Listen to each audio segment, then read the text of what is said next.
গোস্বামী বসিয়াছেন শনি শ্রোতাসনে বসিয়াছে কত জ্ঞানী গুণী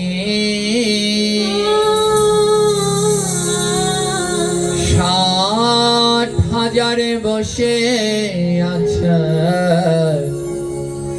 ঋষিয়ার মুনি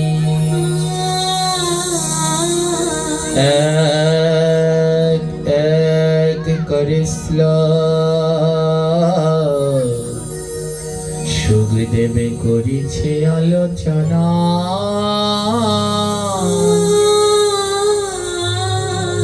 আর যাহা হইতে ঘুচা যতে যন্ত্রণা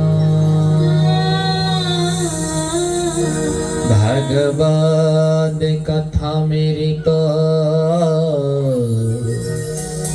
পরম মধু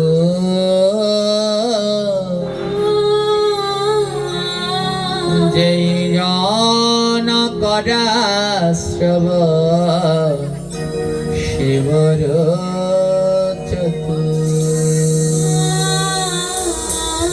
ভাগবত কথা মৃত যার কারণে পুনরায় তার নাহি মনুষ্য জন্ম ভাগবত কথা মৃত যে করে কীর্তন কাহার চরণ করি সহস্র প্রণাম অহিংসা পরমাম সত্যম যত ধর্ম প্রবর্ততে নহি মাংসাম তৃণাৎ কাষ্ঠ ধূপালাদীপ জায়তে কব হব তায়া জন্তু নাত্তম মাংসায়ম তদ দোষ ক্ষমাস্মি।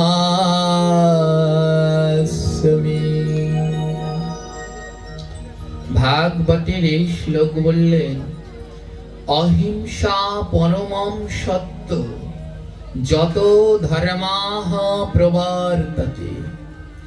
এ জগতে যত ধর্ম এসেছে সব ধর্মের মধ্যে সেটাই শ্রেষ্ঠ কে যেই ধর্মের মধ্যে কোনো হিংসা নাই। হ্যাঁ, খুব ধ্যান দেন, এই শ্লোক কি বলল? অহিংসা পরমম সত্য, হিংসা না করাই হলো পরম সত্য। জগতে যত ধর্ম এসেছেন, যত মত এসেছেন, তার মধ্যে যে হিংসা না করে ধর্ম পালন করতে পারে সেটাই হলো সর্বশ্রেষ্ঠ। ইংরাজিটা এপাশে সরিয়ে দাও, প্রতিদিন বলতে হয়।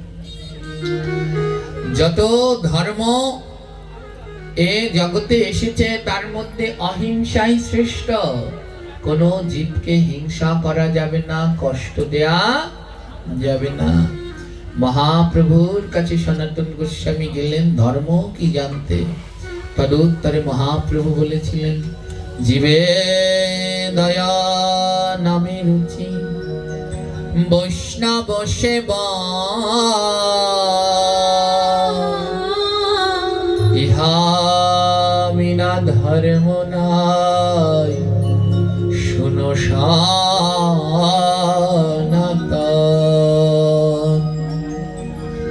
মহাপ্রভু বললেন জীবে দয়া, ধর্ম কি বললেন? জীবে দয়া, নামে রুচি, আর বৈষ্ণব সেবন। ইহা বিনা ধর্ম নাই, শুনো সনাতন। তো জীবকে দয়া করা, তোমার শ্রীমন চৈতন্য মহাপ্রভু একথা বলেছেন, জীবে দয়া, সকল জীবের প্রতি দয়া করো। জীবে দয়া, নামে রুচি, অনাবরত নাম করো, আর যত পারো ভক্ত সাধুগুরু বৈষ্ণবকে সেবা করাও। ধ্যান দিন মা, খুব মন দিয়ে শুনেন। আজ অহিংসা পরম ধর্ম। এই যে আজ আমাদের মধ্যে হিংসা আছে, কেমন হিংসা! সকল জীবের প্রতি আমাদের হিংসা প্রবেশ করে গেছে। হ্যাঁ, সকল জীবের প্রতি আমাদের হিংসা প্রবেশ করেছে। যেদিন আমাদের এই হিংসাগুলো দূর হবে, কোনো জীব হত্যা থাকবে না, সকল জীবের প্রতি আমরা দয়া করতে পারবো, সেদিন আমাদের ধর্ম পালন সার্থক হবে। মহাপ্রভুর বাণী, যুগে যুগে মহাপুরুষগণ এটাই দেখিয়েছেন। আজ আমাদের অধপতনের কারণ কি জানেন? আজ আমাদের পদপতনের কারণ আমাদের পার্শ্ববর্তী ইসলাম ধর্মের ভাইয়েরা তাবলিগ করতে যায়। তো এনারা যখন তাবলিগে যায়, যখন খাবার খায়, দেখবেন বড় একটা থালা নেয়, বড় একটা থালার মধ্যে সব খাবার রেখে এক থালার দিকে সবাই নিয়ে খাচ্ছে। কিন্তু আমাদের ধর্মের অধপতনের কারণ কি জানেন? আমরা এক লাইনে সবাই বসতে পারি না। আমাদের জন্য আলাদা, আমাদের জন্য আলাদা, আমাদের জন্য আলাদা দাও, আমাদের জন্য আলাদা দাও। এই আলাদা করতে করতে আজ আমরা এমন আলাদা হয়ে গেছি, আর রেহাই নেই। হ্যাঁ, কালকে একজনে এসেছেন, মাছ টাছ সব খায়। আমাদের মাতাজি রান্না করলেন, এই মাতাজি এই আপনাদের এই বাড়ির মেয়ে রান্না করলেন, তিনি প্রসাদ বুঝি প্রতিদিন ভগবানকে ভোগ নিবেদন করে প্রসাদ পায়। জিজ্ঞেস করছেন, আপনি জলের কাজ করেন, মাটির কাজ করেন? তাহলে খাবো, নইলে খাবো না। হ্যাঁ, মাতাজি এসে জিজ্ঞেস করছে, বাবা কি বলবো? আপনি বলছি বলে দাও, দরকার নেই ওসবের আমাদের। খেলেন না, ফল খেয়ে চলে গেলেন। জলের কাজ, মাটির কাজ মানে বোঝেন? ধর্মটাকে কত নিচু জায়গায় নিয়ে যাচ্ছে এরা। জলের কাজ কি বলবো এ ব্যাসাসনে বসে আপনাদেরকে? জলের কাজ বলতে এই নরপিচাসরা কি করে জানেন? এনারা জলের কাজ বলতে, নরপিচাস বলতে বাধ্য হলাম, নিজের প্রস্রাব একটা মন্ত্র বলে তা দিয়ে খায়, বলে জলের কাজ। এর থেকে আর নিকৃষ্ট কিছু হতে পারে? এইগুলো করে বেড়াচ্ছে ধর্মের নামে, এই সমস্ত এগুলো মহা মহা পাপ। হ্যাঁ, এগুলো কে শিখাচ্ছে? একদল গুরু। এর জন্য গুরুর গুরুত্ব হলো রস্যকারে। গুরুর গুরুত্ব কোন জায়গায়? জোরে বলেন। গুরু থেকে যদি রস্যকার একটা বাদ দিয়ে দেন, কি হয়ে যায়? হ্যাঁ, গুরুর গুরুত্ব রস্যকারে। রস্যকার না থাকলে আর গুরু থাকে না। ওই ছোট্ট একটু টানের এত গুরুত্ব। হ্যাঁ, এগুলো শিখাচ্ছে শিষ্যদেরকে। এগুলো শিখাবেন না, এ মহা মহা পাপ। হ্যাঁ, ধর্মটাকে কত নিচু জায়গায় নিয়ে যাচ্ছে। বললাম না, সেদিন আবার আমরা এক হতে পারবো। হ্যাঁ, যেদিন সবাই এক লাইনে বসে প্রসাদ পেতে পারবো, কোনো দ্বিধাদ্বন্দ্ব থাকবে না। হ্যাঁ, সবাই মিলে প্রসাদ পেতে পারবো। আর সেদিনই এটা সম্ভব। যেনারা রান্না করবেন তেনারাও যদি প্রসাদী সদাচারী হয়, আর সেই প্রসাদ যদি সবাইকে দেয়া হয়, তাহলে আমরা সবাই মিলে সেই প্রসাদ পেতে বাধ্য। আজ এটা আর হয় না, এ বড় দুঃখের। তো কবের পরিবর্তন হবে জানি না। দেখুন, তাই কাউকে হিংসা করা যাবে না। মানুষ তো দূরের কথা, কোনো প্রাণীকে, কোনো জীবকেও যেন হিংসা না করি। যেহেতু আমরা হরিচাঁদ গুরুচাঁদ ঠাকুরের মন্দিরের সামনে বসে আজ এই ভগবানের অমৃত কথা আলোচনা করছি, তাই তাদের জীবনী থেকেই একটা ছোট্ট অহিংসার উদাহরণ তুলে ধরি মা। আমি কালকে একটা শ্লোক বলেছিলাম, মনে আছে? গোবিন্দকে পেতে কয়টা ফুল লাগে? মনে আছে? বা 8টা ফুল লাগে। কয়টা? তার ভিতরে প্রথম ফুলটার নাম কি? গাছের ফুল দিয়ে গোবিন্দ পাওয়া যায় না। अहिंसा प्रथमं पुष्पं द्वितीय इन्द्रिय निग्रहं तृतीय दया पुष्पं क्षमा पुष्पं चतुर्थकं तपो पुष्पं ध्यान पुष्पं ज्ञान पुष्पं सप्तकं सत्यैव चैव अष्टमं पुष्पं एवेतुष्टाम जनार्दनम। अहिंसा प्रथमम पुष्प। गोविंदকে পেতে হলে প্রথম যেই ফুলটা দিতে হবে তার নাম অহিংসা, কাউকে হিংসা করা। দ্বিতীয় ইন্দ্রিয় নিগ্রহম, দ্বিতীয় ফুলটার নাম ইন্দ্রিয় নিগ্রহ, এই ইন্দ্রিয়গুলোকে সংযত করো, গোবিন্দকে দাও। তৃতীয় দয়া পুষ্পম, দয়া করো। ক্ষমা পুষ্পম চতুর্থকম, 4 নাম্বার পুষ্পটা ক্ষমা। এই পুষ্পগুলো কোনো গাছে ফোটে না, এই দেহের মধ্যে ফোটে। একটা একটা করে গোবিন্দকে নিবেদন করতে হয়। তাই অহিংসা, কাউকে হিংসা করা উচিত নয়। বড় ভালো লাগে মা যখন দেখি আমরা সবাই এমন মিলেমিশে গেছি, সবাই মিলেমিশে এক হয়েছি, তখন বড় আনন্দ হয়। আজ বিভিন্ন জায়গায় শুনি, কিন্তু আমার ক্ষেত্রে অমনটা হয় না। বিভিন্ন জায়গায় শুনি যেখানে ভাগবত পাঠ হয় মতুয়ারা যায় না, যেখানে মতুয়াদের কীর্তন হয় কৃষ্ণ ভক্তরা যায় না। আজ আপনারা সেটা প্রমাণ করলেন, এটা ভুল কথা। মতুয়ারাও বসেছে, কৃষ্ণ ভক্তরাও বসেছে, সবাই মিলে মিশে থাকাই ধর্ম। আপনাদের সকলার চরণে অধম দণ্ডবত প্রণাম জানাই। ওই যে কালকে বলেছিলাম যেটা হরিবোল হরিবোল কেন বলে, বলে এই হরিবোলের মধ্যে তো আর কোনো আলাদা কিছু নয়। হরিবোল শব্দের অর্থ কি মনে আছে? হ্যাঁ, হতে হরি কৃষ্ণ আমার গোলক বিহারী, রতে রাধা কৃষ্ণের শক্তি ধার।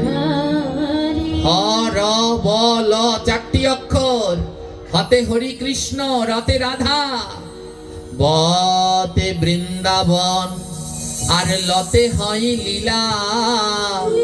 হরি বলে মানে রাধা কৃষ্ণের বৃন্দাবন। আলাদা তো কিছু নয়, একই তো। হাতে হরি হরি কৃষ্ণ, রতে রাধা, আর বতে বৃন্দাবন, আর লতে লীলা। রাধা কৃষ্ণের বৃন্দাবন লীলা, আলাদা তো নয়। ওমা, কেমন করে জীবে দয়া করতে হয় ধ্যান দিন। আমরা তো একটা জীব পেলে প্রাণীকে হত্যা করে কেমন খাবো? কোনো ধর্ম শিখায় না। প্রকৃত যিনি ধর্ম পালন করে সে কোনো জীব হত্যা শিখাতে পারে না। আর আমাদের ধর্ম, সনাতন ধর্ম, সে তো সবার আগে বলে দিয়েছে, জীবে প্রেম করে যেই জন সেই জন সেবিছে ঈশ্বর। মহাপ্রভু বললেন জীবে দয়া, জীবকে দয়া করো। ধ্যান দিন। গুরুচাঁদ ঠাকুর একদিন পালকিতে করে এখন যেখানে পয়সার হাট একটা ব্রিজ আছে, ওখানে বাঁধ ছিল, ওই বাঁধ দিয়ে গুরুচাঁদ ঠাকুর পালকিতে করে ভক্তদের সঙ্গে করে যাচ্ছে। কেমন করে জীবে দয়া করতে হয় মহাপুরুষরা শিখিয়েছেন। আমার মহাপুরুষ পর্যন্ত ঠিক ছিল, ঠিক নেই আমরা দলাদলি করি। এই ঠাকুর ঘরের মধ্যে রাধা কৃষ্ণ রেখেছো কেন? আবার রাধা কৃষ্ণরা ভক্তরা এসে বলে এই হরিচাঁদ ঠাকুরের ছবি রেখেছো কেন? আমার রাধা কৃষ্ণ, হরিচাঁদ ঠাকুর, গুরুচাঁদ ঠাকুর, অনুকূল ঠাকুর, দুর্গা প্রসন্ন, বিবেকানন্দ, সবাইকে ঠাকুর ঘরে রাখুন তো। এক ঘরে ওনারা মারামারি করবে, ওই ছবিগুলো রাখলে মারামারি করে। কেউ কাউকে বলে আমার পাশে রেখেছো কেন? কোনোদিন বলে না। বলে কারা? আমরা ঠিক হতে পারিনি। মহামানবগণ পথ দেখিয়েছেন। পালকিতে করে গুরুচাঁদ ঠাকুর সেই কাঁচার উপরে দিয়ে যাচ্ছেন, আর এক জেলে ওই পয়সার হাটের বিল থেকে মাছ ধরে বাজারে যাচ্ছে। তো জেলে পাতিলের মধ্যে করে মাছ ভরে জল দেয়া, জিয়াল মাছ তো, জল দিয়ে জীবিত রেখেছেন, আর তার উপরে একটা নেট বেঁধে রেখেছেন। এবার মাথায় করে জেলে যাচ্ছে। এবার একটা শোল মাছ, ওই পাতিলের মধ্যে শোল গজাল অনেক মাছ, একটা শোল মাছ একটু পর পর লাফ দিচ্ছে, কিন্তু পড়তে পারছে না, কারণ পাতিলের মুখে কি বাঁধা আছে?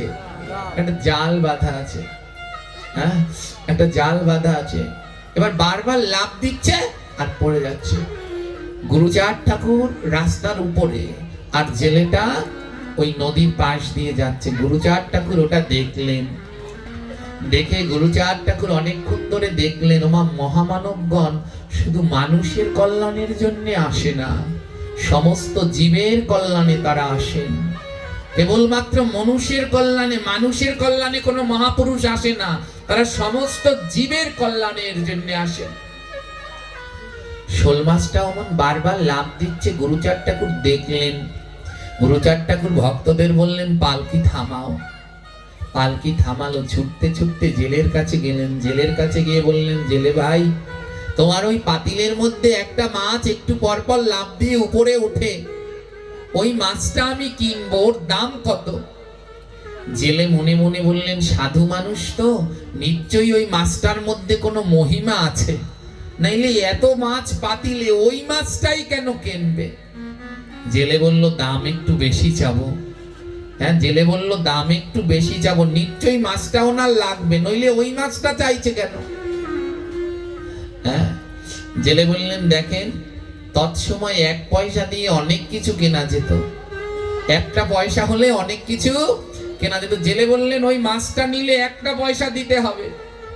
গুরুচাঁদ ঠাকুর বললেন, দেবো, দাও, মাছটা দাও। জেলে মনে মনে বললেন, বোধহয় কম বলে ফেলেছি। এক কথায় যখন রাজি হয়েছে, মনে হয় কম বলে বললেন, না না, গোটা 1 টাকা দিতে হবে। গুরুচাঁদ ঠাকুর বললেন, দেবো, দাও, মাছটা আমায় দিয়ে দাও। যে মাছটা লাফাচ্ছে, একটু পরপর লাফ দিয়ে উঠছে, ওই মাছটা আমায় দিয়ে দাও। হ্যাঁ, জেলে আবার, লোক তো জেলের মনে, জেলে বলছে, মনে হয় আবারও কম বলে ফেললাম। গুরুচাঁদ ঠাকুর বলে, দেখো, আমার কাছে এখন আর ওই পালকিটা ছাড়া কিছু নেই, তোমার যদি লাগে ওই পালকিটাও নিয়ে যাও। জেলে বললেন, তাহলে বলো, তোমার সাথে যারা আছে ওনাদেরকে বলো পালকিটায় করে আমায় যেন দিয়ে আসে। গুরুচাঁদ ঠাকুর সাথে যারা ছিলেন তাদেরকে বললো, না, ওনাকে পালকিতে করে দিয়ে আসো, শুধু ওই মাছটা আমায় দিয়ে দাও। যেই মাছটা লাফাচ্ছে, ওই মাছটা দিয়ে দিল। মা পালকি গোটা 1 টাকা নিয়ে চলে গেল জেলে। আর সবাই মনে মনে ভাবছে, তার সাথে যারা শিষ্য ভক্ত ছিল সবাই মনে মনে ভাবছে, একই করছেন গুরুদেব, একই করছেন, ওনার মাথাটা গেছে, এই মাছের দাম নেই, ফুটো পয়সা দিচ্ছে 1 টাকা, আমার পালকিটাও দিয়ে দিল। গুরুচাঁদ ঠাকুর মাছটাকে নিয়ে ওই নদীর তীর ধরে দৌড়াচ্ছে, শিষ্যরাও পিছন পিছন দৌড়াচ্ছে। ঠাকুর কি পাগল হয়ে গেল? দৌড়াতে দৌড়াতে ওই বিলের মধ্যে গিয়ে নেমেছে, আর বিলের মধ্যে নেমে ওই মাছটাকে একেবারে মধ্য বিলে নিয়ে ছেড়ে দিয়েছে। ভিজে কাপড়, উঠলেন নদীর তীরে। ভক্তরা জিজ্ঞেস করলেন, এটা আপনি কি করলেন ঠাকুর? এটা কি করলেন? এত দাম দিয়ে মাছটা কিনলেন, কিনে আবার কেন নদীর মধ্যে ছেড়ে দিলেন? গুরুচাঁদ ঠাকুর বলছে, জানিস, আমি যখন পালকিতে করে রাস্তা দিয়ে যাচ্ছি, তখন ওই মাছটা আমায় ডাকছে। ওমা মহামানব তো, তারা সমস্ত প্রাণীর ভাষা বোঝে। ওই মাছটা লাফাচ্ছে না, মাছটা ডেকে ডেকে বলছে, ও গুরুচাঁদ, তোমার নাকি অনেক দয়া। জানো গুরুচাঁদ, কালকে ওই বিলের মধ্যে আমি পোনা ছেড়েছি, আমার ছোট ছোট বাচ্চা, আর এই জেলে আমার বাচ্চাদের কাছ থেকে আমায় ধরে নিয়ে যাচ্ছে। আমার বাচ্চাগুলো যে মরে যাবে, ওদের কে খাবার দেবে? ও গুরুচাঁদ, তোমার তো অনেক দয়া, আমাকে আমার বাচ্চাদের কাছে ফিরিয়ে দাও না। কত বড় মহামানব হলে মাছের কথাও বোঝা যায়। সর্বস্ব দিয়ে সেই মাছটাকে কিনে নিয়ে গুরুচাঁদ সেই বিলে, যেইখানে মাছের পোনা ছিল, সেইখানে নিয়ে মা মাছটাকে আবার ছেড়ে দিয়ে আসলেন। মাছটাকে নিয়ে আবার সেই জায়গা মতো ছেড়ে দিয়ে আসলেন। মা, এর নাম হলো জীবে দয়া। কত বড় মহামানব, আমাদের শাস্ত্র গ্রন্থে একই সিদ্ধান্ত দিলেন, প্রত্যেক মহামানবগণ এটা পালন করে দেখালেন, কোন জীবকে হত্যা করো না, জীব হত্যা করলে কোনোদিন শান্তি হয় না। শ্রীমদ্ ভাগবতের ভিতরে, শ্রীমদ্ ভাগবতমের সপ্তম স্কন্ধের 15 অধ্যায়ের 5 নম্বর শ্লোকে যুধিষ্ঠির মহারাজকে ভগবান বলছেন, না দদ্দামিষম শ্রাদ্ধেনাচর্যাবততা দেবিত মুন্না স্বৈনা স্বাত পরা পেতার্থো জানা পশুহি মিশয়া। যুধিষ্ঠির মহারাজকে বলছেন, হে নৃপ, যুধিষ্ঠির মহারাজের যুদ্ধের পরে সেই হাজার হাজার যুদ্ধে মারা গেল, কত প্রাণ মারা গেল, সেই শ্রাদ্ধ হবে। ভগবান বলল, হে নৃপ, শ্রাদ্ধে কখনো মৎস্য মাংস আদি আমিষ প্রদান করিবে না, এবং ধর্মতত্ত্ব ব্যক্তিরা তা গ্রহণও করিবে না। পশু হত্যা দ্বারা কোনোদিন কারো কল্যাণ হয় না, ভগবানের প্রসাদ দ্বারা মুক্তি লাভ হয়। বাবা, আমরা বলি জীবে দয়া করো, কিন্তু করতে আর পারলাম না। যদি জীবে দয়া হতো, কালকে বললাম যে প্রত্যেকটা বিবাহতে এতগুলো জীব হত্যা হতো না, শ্রাদ্ধ হলে এতগুলো জীব হত্যা হতো না। বলুন তো, ভগবানের প্রসাদ খেলে উদ্ধার হয় নাকি মাছ মাংস খেলে পরে উদ্ধার হয়? জোরে বলুন, সত্যি হলে জোরে বলবেন। মা গোবিন্দের প্রসাদ পেলে উদ্ধার হয় না মাছ খেলে উদ্ধার হয়? জোরে বলেন। এতটুকু সেন্স আমাদের মাথায় কেন নেই জানেন? কেউ মারা গেলে আর কতকাল ঠকবেন? আমি একটা খুব একটা গুরুত্বপূর্ণ জিনিস, যেটার সাথে আমি প্রত্যেক মতেরই একটা আলাদা আলাদা করে নিয়ম থাকে।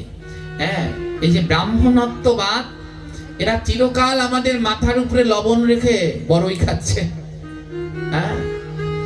আজ কারো বাবা মা মারা যায়, শ্রাদ্ধ করানোর জন্য যারা আসেন, সবাই না, এখনো শুদ্ধ সাত্বিক ব্রাহ্মণ আছে জগতে, আর আছে বলে এই জগৎও এখন সঠিকভাবে চলছে। কিন্তু বেশ কিছু আছে বাবা মার শ্রাদ্ধের জন্য আসছেন, এবারে কি করছে, ব্রাহ্মণ বলছে এক টুকরো মাছ লাগবে, কাঁচা মাছ লাগবে। কেন? তোমার বাবা প্রেত হয়ে গেছে, তোমার বাবা মরে গেছে, এখন প্রেত হয়ে গেছে, এবার তোমার বাবা তো প্রেত, তাকে মাছ, ওই কাঁচা মাছ খেতে দিতে হবে। খুব মন দিয়ে শুনবেন মা, কত ভাবে আমাদের ঠকানো হচ্ছে। আপনার বাবা সাধু সঙ্গে যেতেন, আপনার বাবা যেখানে ধর্ম অনুষ্ঠান হতেন সেখানে যেতেন, ভক্তের চরণ ধুলা নিতেন, গীতা পড়তেন, হরিনাম করতেন, মালা জপ করতেন, গলায় মালা পরেছেন। এবার সেই মানুষটা যদি মরে যায়, তাহলে সে কোনোদিন প্রেত হতে পারে? উত্তর দেবেন। প্রেত কারা হয়? যারা গলায় দড়ি দিয়ে মরে, যারা বিষ খেয়ে মরে, যারা আত্মহত্যা করে মরে, এরা মৃত্যুর পরে কি হয়ে যায়? প্রেত হয়ে যায়, পেতনি হয়ে যায়। কিন্তু যে মানুষটা সুস্থ স্বাভাবিক প্রকৃতির নিয়মে মারা গেল, সে কোনোদিন প্রেত হতে পারে? কেন এটা আমরা বলি না? এক টুকরো কাঁচা মাছ খেতে দেয়। আপনার বাবা কোনোদিন জীবন দশায় কাঁচা মাছ খেয়েছিল? জোরে বলেন। কেন এটা বলে না ছেলেরা? মুখ খোলে না মা। বড় দুর্ভাগ্য জানেন, বড় দুর্ভাগ্য। আর যারা এমন, এই সমস্ত ব্রাহ্মণদের যারা বয়কট করছে, তাদের সাথে আমি আছি। যারা এই এক টুকরো কাঁচা মাছ এনে দেয়, বলে এটা তোমার বাবা খাবে, তিনি প্রেতাত্মা হয়েছে।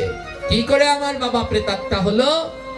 তিনি তো আত্মহত্যা করে মরেনি, আত্মহত্যা করে মরলে প্রেতাত্মা হয়। এত বড় দুষ্টু এরা। সেই মাছের উপরে দেয় আবার তুলসী পাতা। দুঃখের আর শেষ রইল না। আপনারা সবাই সচেতন হন, জাগুন। শ্রাদ্ধে কোনোদিন জীবকে হত্যা করে নয়, গোবিন্দের প্রসাদ দিতে হয়। কারণ ভগবানের প্রসাদ পেলে মুক্তি পাওয়া যায়, ভগবানের প্রসাদ পেলে মুক্তি পাওয়া যায়। মা, আপনারা এমনি বাড়িতে বসে যত খুশি মাছ খান, যা খুশি খান, তাতে আমার কোনো আপত্তি নেই। কিন্তু বড় দুঃখ লাগে যখন ধর্মের দোহাই দিয়ে সেগুলো খাওয়া হয়। আমাদের সনাতন ধর্মে অবতার কয়জন বলতে পারেন? আমাদের সনাতন ধর্মে কয়জন অবতার? প্রধান অবতার কয়জন? বইতে পড়েননি ছোটবেলায়? কয়জন? 10 জন অবতার। কয়জন অবতার? এটা যদি না বলতে পারেন তাহলে কেমন ধর্ম পালন করছেন? সনাতন ধর্মে অবতার কয়জন? জোরে বলবেন। এই 10 অবতারের ভিতরে প্রথম অবতারের নাম কি? বা প্রথম অবতারের নাম মৎস্য অবতার। আপনারা ভগবানের চরণ চিহ্ন জানেন? গোবিন্দের চরণের নিচে কয়টি চিহ্ন আছে? ভগবানের চরণের নিচে 19টি চিহ্ন আছে। 19টি চিহ্নের মধ্যে একটি চিহ্ন হলো মাছ। একটি মাছের চিহ্ন আছে, পষ্টিকা, গোষ্পদম। পষ্টিকা মানে হলো পুঁটি মাছ। ভগবানের চরণের নিচে একটি পুঁটি মাছের চিহ্ন। মাছ কোনোদিন খারাপ নয়, মাছ হলো ভগবানের অংশ, ভগবানের বংশধর। এ জগতে কোনো মাছ ছিল নয়। প্রথম মৎস্য অবতার হন ভগবান, পুঁটি মাছ হয়ে পৃথিবীতে আসেন। তাই ভগবানের চরণে 19টা চিহ্নের মধ্যে একটা হলো পষ্টিকা, পুঁটি মাছ। হ্যাঁ, দেখবেন। এবার সেই পুঁটি মাছ থেকে এই জগতে মাছের বংশ বিস্তার হয়। দ্বিতীয় হলো শিঙি মাছ। দ্বিতীয় যে মাছ রূপে আসেন তিনি শিঙি। ওই যে শিঙি মাছের দুপাশে দুটো কাঁটা থাকে, সেই কাঁটার সাথে নৌকা বেঁধে ভগবান নিয়ে গিয়েছিলেন। সত্যব্রত মনুর নৌকা নিয়ে গিয়েছিলেন। হ্যাঁ, তো ভগবানের প্রথম অবতার হলো সেই মৎস্য। আমাদের 18টা পুরাণের 12টা পুরাণের মধ্যে মৎস্য হত্যাকে মহা অপরাধ বলে গণ্য করা হয়েছে। হ্যাঁ, তাই কোন সময় কারো নামে দোহাই দিয়ে মা জীব হত্যা করে খেতে নেই। বাড়িতে বসে যা খুশি খান। কিন্তু সাধু সঙ্গে এসেও কেউ মারা গেছে, সেখানে এসেও তার খাওয়ায়ও যদি আমাদের মাছ খেতে হয়, এর থেকে দুঃখের আর কিছুই হয় না। ওমা, আপনি যদি এখান থেকে মাধবপুর বাজারে যান, টাকা হলে মাছ পাবেন না? পাবেন না? জোরে বলেন। কিন্তু টাকা হলে আপনি ওই বাজারে প্রসাদ কিনতে পাবেন? এই প্রসাদ কোন জায়গায় পাওয়া যায়? এমন সাধুগুরু বৈষ্ণবের সেবায় আসলে পরে পাওয়া যায়। তাই কেউ মারা গেলে সেখানে কোনো সময়ই জীব হত্যা করে মাছ খাওয়ানো নয়, সেখানে ভোগ রাগ করে গোবিন্দের প্রসাদ দেওয়া উচিত। আর সেই প্রসাদ খেলে যিনি আত্মা, তারও শান্তি, আর যারা যারা ওখানে এসেছেন তাদেরও শান্তি। এই খাবারটা দিতে হয় কয়দিন পরে জানেন? কেউ 11 দিনে কাজ করে, কেউ 13 দিনে, কেউ 15 দিনে, কেউ 1 মাস। কিন্তু না, কেউ দেহত্যাগ করলে তার উদ্দেশ্যে প্রসাদ দিতে হয় 45 দিনে গিয়ে। কয় দিনে গিয়ে? এটা সব ধর্মে আছে। এই যে আমাদের ইসলাম ধর্মের ভাইয়েরা বসে আছে, এনাদের ধর্মে কেউ যদি মারা যায়, এনারা কয় দিনে খাবার দেয় জানেন? 41 দিনে। 41 বলে না, 41 দিনে ওনাদের ধর্মে খাবার দেয়া হয়। আর আমাদের ধর্মে সেটা হলো 45 দিন। 45 দিনে কেন দিতে হয়? এর আগে কেন দিতে নেই? 45 দিনের দিন বৈষ্ণব সেবা নেবেন, গোবিন্দকে ভোগ দিয়ে সেই প্রসাদ সবাই মিলে একসাথে পাবেন। কেন 45 দিন? কারণ আমরা মৃত্যুর পরে একটা নদীর ঘাটে গিয়ে দাঁড়াবো। নদীটার নাম জানেন? জোরে বলেন। যেদিনকে শ্রাদ্ধ হয়, আমাদের শাস্ত্র অনুসারে শ্রাদ্ধের নিয়ম 11 দিন। কদিন? 11 দিন। সবার জন্য একই নিয়ম, কারো জন্য কোনো আলাদা নয়। বৈষ্ণবীয় ধারা অনুসারে 11 দিনে করাই উত্তম। তারপরে যে যার ভালো লাগা থেকে করুন, সেটা তার ব্যক্তিগত ব্যাপার, কিন্তু নিয়ম সবার জন্যই এক। এই যে নিয়মগুলোকে ভাগ করেছে, কারো 15 দিন, কারো 30 দিন, কারো 11 দিন। হ্যাঁ, যারা নিচু নমশূদ্র তাদের জন্য 11 দিন, আর যারা উঁচু জাতি তাদের জন্য 30 দিন। কিন্তু নিয়ম মূলত 11 দিনই। যারা এইটা ভাগ করেছে তারা কিন্তু 11 দিনেই কাজ করে। বুঝতে পেরেছেন কাদের কথা বলছি? নাম বলবো না। তারা কিন্তু ঠিক 11 দিনেই করেন সবার জন্যই একই নিয়ম, কারো জন্য কোনো আলাদা নয়। 11 দিনের দিন যখন আত্মা রওনা দেয়, ওই শ্রাদ্ধের দিন আত্মা বাড়ি ছেড়ে রওনা দেয় কোথায়? সেই বৈতরণীর ঘাটের দিকে রওনা দেয়। আর বৈতরণীর ঘাটে যেতে আত্মাকে সময় লাগে 45 দিন। কোন গ্রন্থ লিখেছে 47 দিন। ওই আত্মা 45 দিনে গিয়ে ওই বৈতরণীর ঘাটে গিয়ে দাঁড়ায়। আর তার জন্যে সন্তানদের উচিত শ্রাদ্ধ কার্যের পরে 45 দিন পর্যন্ত গৃহের মধ্যে সাত্বিক আহার করা, এবং ওই 45 দিনের দিন ভক্তদেরকে সেবা দেয়া, গোবিন্দের ভোগ রাগ করে সেবা দিতে হয়। যার সেই প্রসাদটা যিনি মারা গেলেন সেই পিতা, তার নামে দিতে হয়। সেই প্রসাদ পেয়ে তিনি ভগবানের ধামে রওনা দেন। প্রসাদটা তার নামে নিবেদন করতে হয়। ওমা, যখন যাওয়ার সময় তিনি প্রসাদ পেয়ে যান, তখন ওই যে বললাম কোনটা খেলে মুক্তি হয়? মাছ খেয়ে গেলে মুক্তি হয় না প্রসাদ খেয়ে গেলে মুক্তি হয়? জোরে বলে। যখন ওই শেষের দিনে তিনি প্রসাদ পেয়ে যান, ওনার যদি কোনো পাপও থেকে থাকে গোবিন্দের প্রসাদে সেই পাপটুকু কেটে যায়। আর ওই দিনকে ভক্তদের আমন্ত্রণ করতে হয়, হে ভক্তরা, আজ আমার বাবার নামে খাবার দিচ্ছি, আপনারা সবাই খোল করতাল নিয়ে নাম করুন, কীর্তন করুন। যে সময় আত্মা বৈতরণীর নৌকায় ওঠে, একবার শেষবারের মতো পিছন ফিরে চায় বাড়ির দিকে। যখন পিছন ফিরে তাকায়, তাকিয়ে তিনি দেখতে পায় তার বাড়িতে নাম হচ্ছে, কীর্তন হচ্ছে, ভক্তরা এসেছে, ভক্তের চরণ তুলে নিচ্ছে। আর সেই নাম শ্রবণ করতে করতে আত্মা বিদায় নেয় গোবিন্দের সেই পথে।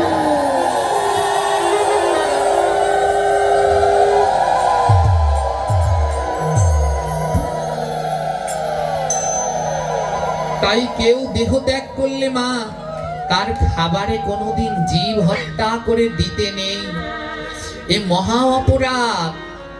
তার খাবার গোবিন্দের প্রসাদ দিয়ে দিতে হয়। ধ্যান দিন, আমাদের সমাজে অনেকে সাহস করে একটু পা বাড়ায়, আমার বাবার খাবার, আমার মায়ের খাবার, আমি ওখানে জীব হত্যা কোনো মাছ দেব না, ওখানে গোবিন্দের প্রসাদ দিয়ে দেব। কিন্তু আমাদের সমাজের চাপে পারে না। সমাজ থেকে প্রথম যে প্রশ্নটা আসে সেটা হলো, তোমার বাবা মা কি নিরামিষ খেয়েছে যে তুমি বাবা মার নামে নিরামিষ দিয়ে দেবে? শুনুন, এক জন্মে কেউ নিরামিষ ভুজি প্রসাদ ভুজি হতে পারে না। জন্ম জন্মের ভাগ্য সুকৃতির ফলে কোন জন্মে এ জগতে লোভটাকে দমন করা বড় কঠিন। এই প্রসাদ পাওয়ার আগে একটা মন্ত্র আছে মা, সেই মন্ত্রে বলেছেন, তাহার মধ্যে জিহ্বা অতি লোভময় সুদূরমতি, তাকে জেতা কঠিন সংসারে। এই জগতে সবাইকে জয় করা যায়, কিন্তু জীব এই জিহ্বাটা এমন লোভী, এটাকে জয় করা বড় কঠিন, সবাই পারে না। তাই আমি তো পারলাম না সারা জীবন নিরামিষ খেতে, কিন্তু তাতে কি, যেদিনকে ভগবানের কাছে যাব সেদিনকে অন্তত সাত্বিক আহার করে যাই।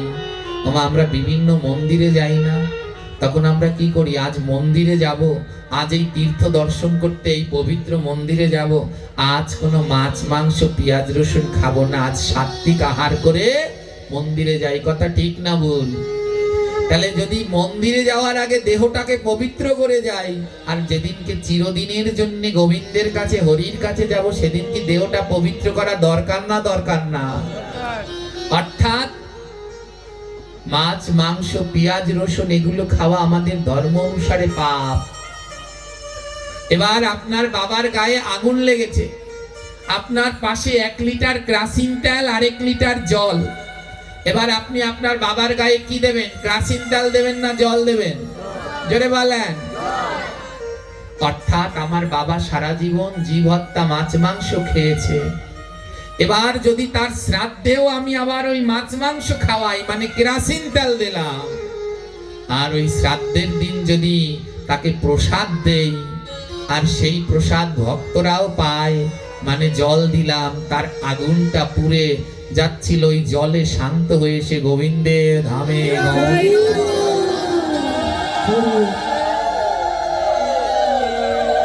এগুলো যারা বলেন তোমার বাবা কি সারা জীবন নিরামিষ খেয়েছে, তার শ্রাদ্ধে তুমি নিরামিষ খাওয়াবেন, তারা ভুল বলছেন মা। গোবিন্দের প্রসাদের থেকে জগতে আর শ্রেষ্ঠ কিছু নেই।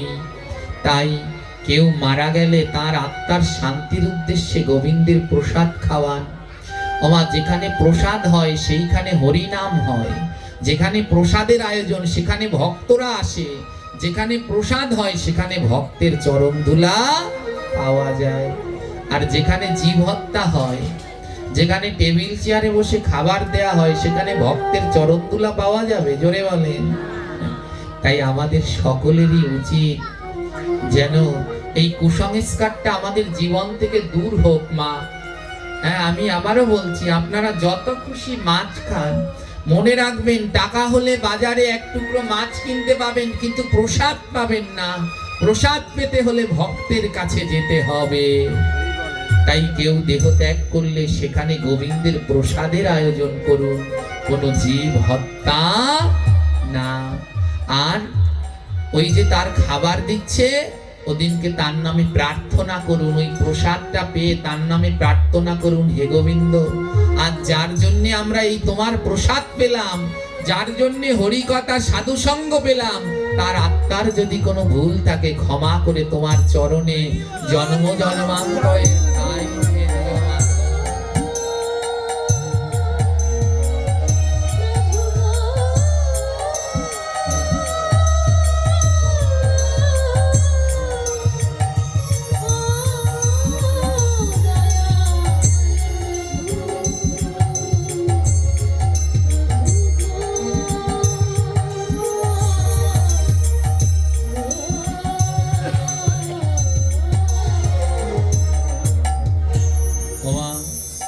আমাদের সমাজ থেকে এই ব্যাধি কবে দূর হবে?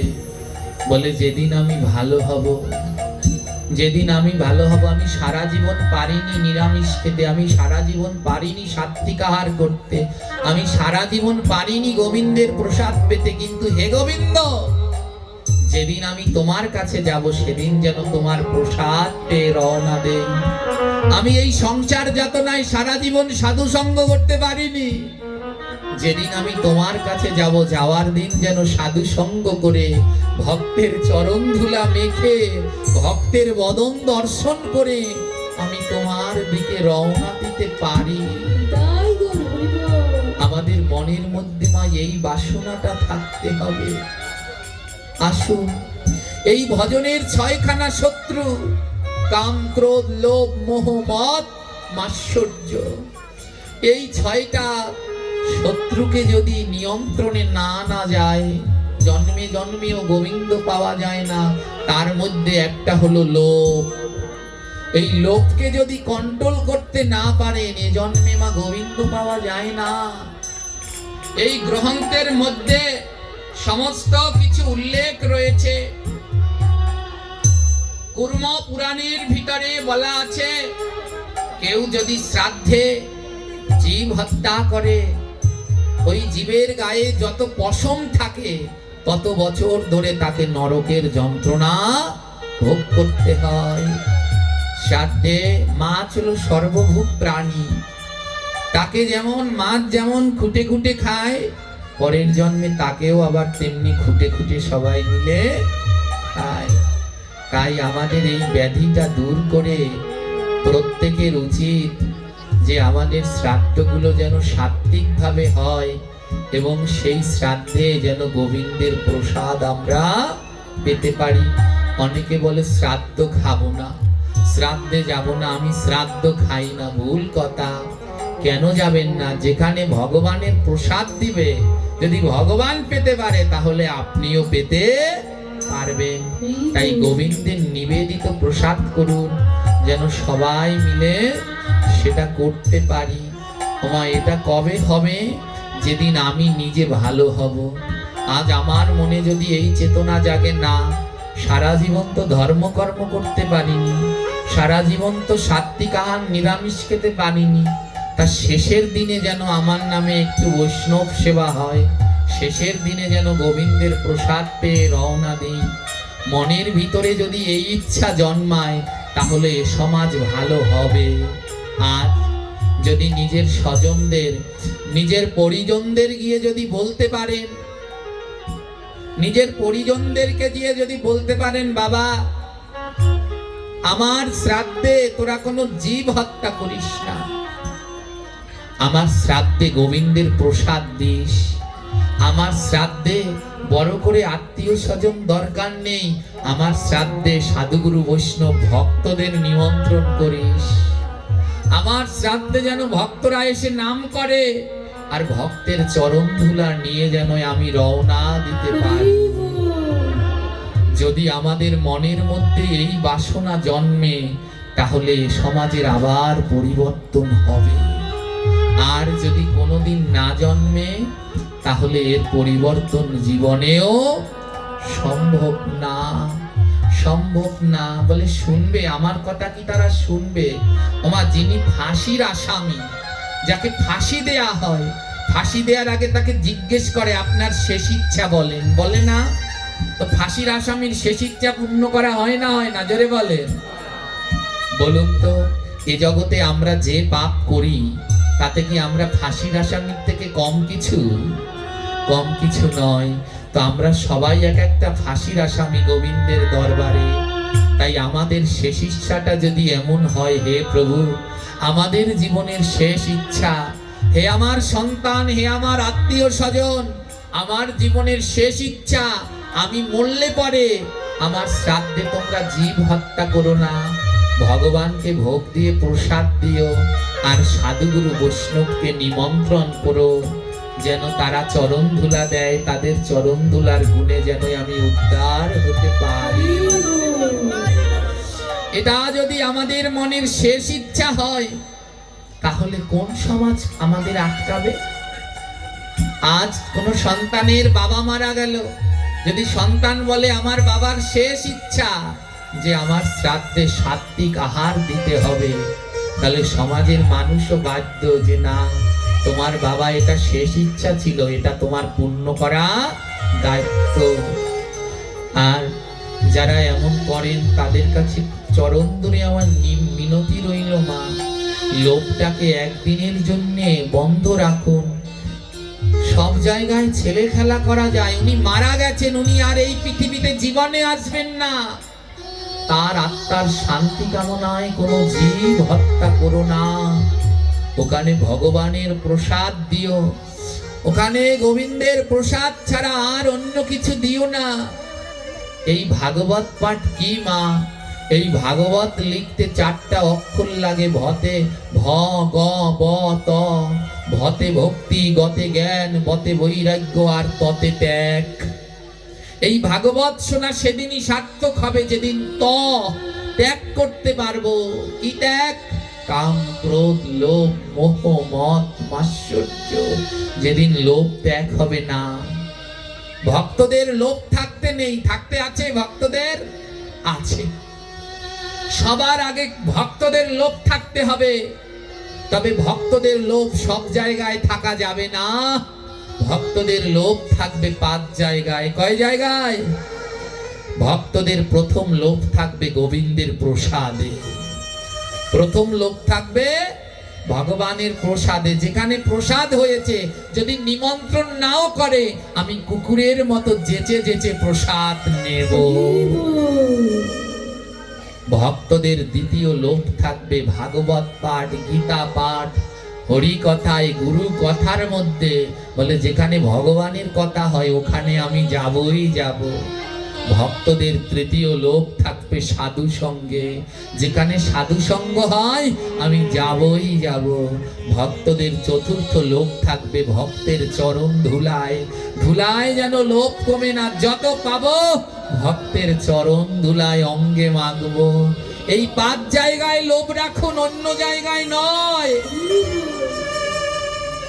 তাই এই 5 জায়গায় লোভ থাকলে উদ্ধার হওয়া যায়। তাই আহারের উপরে লোভ নয়, গোবিন্দের ভগবানের প্রসাদের উপরে লোভ রাখুন মা। আর সেই প্রসাদটা পেয়েই এ জীবনের উদ্ধার। এই ভাগবত পাঠ দিয়ে লাভ কি? এই ভাগবত পাঠ দিয়ে যদি পরিবর্তন হয় তাহলে লাভ আছে, আর যদি কোনো পরিবর্তন না হয় এই ভাগবত পাঠ দিয়ে কোনো লাভ নেই। এই কথাগুলো, এগুলো সরল সত্যি তো মা। এই কথাগুলো করলার রসের মতো তিতা, আর মিষ্টি মিষ্টি কথা বলে এতক্ষণে আপনাদের মন আমি ভুলাতে পারতাম, কিন্তু লাভ কি?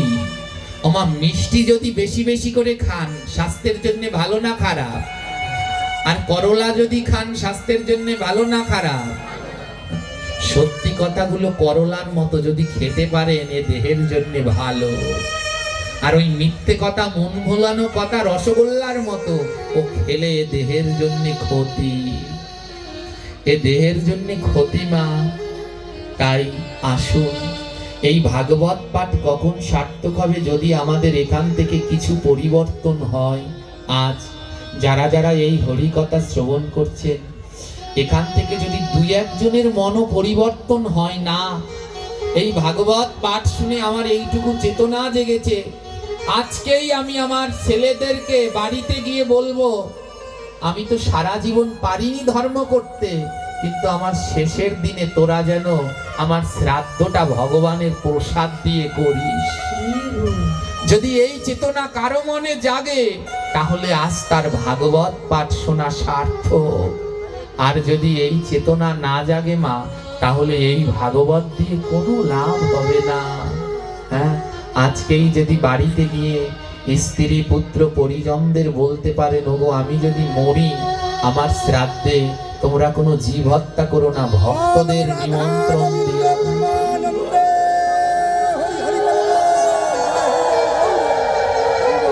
আমার খাবার দিনকে তোমরা কোনো জীব হত্যা করো না, ওই দিনকে তোমরা ভক্ত সেবা দিও। ভক্তের কৃপা না হলে কোনোদিন উদ্ধার হওয়া যায় না। ভগবানকে ডেকে জীবনেও গোবিন্দ পাবেন না। যদি ভক্তের কৃপা হয় তাহলেই গোবিন্দ পাওয়া যায়। মহাপ্রভু বললেন, আমারে ভজিবার যার আছে অভিলাষ, আগে ভজ গিয়া মঙ্গল প্রিয় দাস। আমারে ভজিবার যার আছে অভিলাষ, আগে ভজ গিয়ে মোর মঙ্গল প্রিয় দাস। বলে ভক্তের ভজনা না করলে কোনোদিন গোবিন্দ পাওয়া যায় না। আরেকটা উদাহরণ শুনবেন ভক্ত সেবার। আমাদের মতুয়ার বাবারা এসেছেন তো, তাই সেখান থেকে আরেকটা উদাহরণ বলি। বলে হরিচাঁদের ভক্ত যারা, অশ্বিনীর মতো কেউ আর নাই এ জগতে। হরিচাঁদের যত ভক্ত আছে, অশ্বিনীর মতো এমন ভক্ত আর দ্বিতীয় জন পাওয়া যায় না। ওরাকান্দির স্নান, গুরুচাঁদ ঠাকুর সবাইকে দায়িত্ব ভাগ করে দিয়েছে, কেউ খাবার দেবে, কেউ পাতা দেবে, এক একজনকে এক একটা দায়িত্ব দিয়েছে। হ্যাঁ, সবার শেষে অশ্বিনী গোসাই এসেছে, জিজ্ঞেস করছে, ঠাকুর আমায় দায়িত্ব দেবে না? বলে তুই কি দায়িত্ব পালন করবি? বলে আমার মতো নিকৃষ্ট তো আর দ্বিতীয় নেই, তাই আমাকে একটা নিকৃষ্ট দায়িত্ব দাও। বলে কি দায়িত্ব নিবি? বলে ঠাকুর, এই ওরাকান্দি ধামে তো শয় শয় ভক্ত আসবে, তারা তো পায়খানায় যাবে, পায়খানা পরিষ্কার করার দায়িত্ব তো কাউকে দেওনি, ওই দায়িত্বটা আমায় দাও। অশ্বিনী গোসাই সেদিন ওই ভক্তের পায়খানা মা বেদের সাজিতে করে মাথায় নিয়ে বয়ে বয়ে ফেলেছিলেন। এই হলো ভক্ত। এ জগতে ভক্ত না ধরলে কোনোদিন গোবিন্দকে পাওয়া যায় না। তাই আমাদের মনের শেষ ইচ্ছা যদি এটা হয়, শেষের দিনে আমার ভক্ত সেবা হবে, তাহলে এই ভাগবত পাঠ সার্থক। এবার এই দুদিন ধরে তো আলোচনা করলাম, মধ্য পর্যায়ে আমি এসে পৌঁছেছি, আর 1 ঘন্টা আলোচনা আছে। এবার এই মধ্য পর্যায়ে আমি দেখতে চাই আমার এই ভাগবত শুনে কার চেতনা জাগ্রত হয়েছে। না, আজই আমি সন্তানদের বলবো, আজই বাড়িতে গিয়ে আমি বলবো, আর এই ভক্তরাও সাক্ষী, আমি মরলে আমার শ্রাদ্ধে যেন জীব হত্যা হয় না, ওখানে যেন গোবিন্দের প্রসাদ হয়। যদি এমন কেউ থাকেন, এই যে একজন মা হাত তুলে দিয়েছেন, তুলে দিন। আজ দেখে যাক এই সমাজের লোকেরাই, যেটাই হোক আমার জীবনের শেষ ইচ্ছা যেন আমার খাবারে ভগবানের ওই শেষের দিনে আমার খাবারটায় যেন ভক্ত সেবা হয়। ভক্ত সেবা হয়, ওখানে যেন ভক্তরা আসে, সেই ভক্ত সেবা দিয়েই যেন আমার জীবনের অন্তিম হয়। আজ যারা যারা হাত তুলতে পারবেন তাদের মাই হরিকথা সার্থক। এবার তুলুন তো দুটো হাত, তাদের নামে গোবিন্দের কাছে একবার ধ্বনি দেই, যারা যারা এই ব্যাধি দূর করার পক্ষে আছেন। জয় জয় শ্রী নিতাই গৌর প্রেমানন্দে। হরি হরি মালা হরি।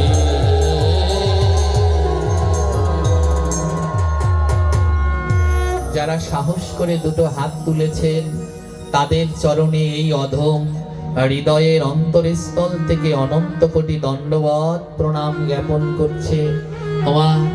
আমি যশমান প্রতিষ্ঠা চাই না, জন্মে জন্মে যেন আপনাদের চরণের দাস হয়ে থাকতে পারি, এইটুকু আশীর্বাদ আপনারা করেন। এই ভক্তের চরণ ছাড়া এই জগতে উদ্ধারের আর দ্বিতীয় কোনো পথ নেই। হরিবল। চৈতন্য চরিতামৃতির ভিতরে মহাপ্রভু বললেন এ জগতে উদ্ধারের পথ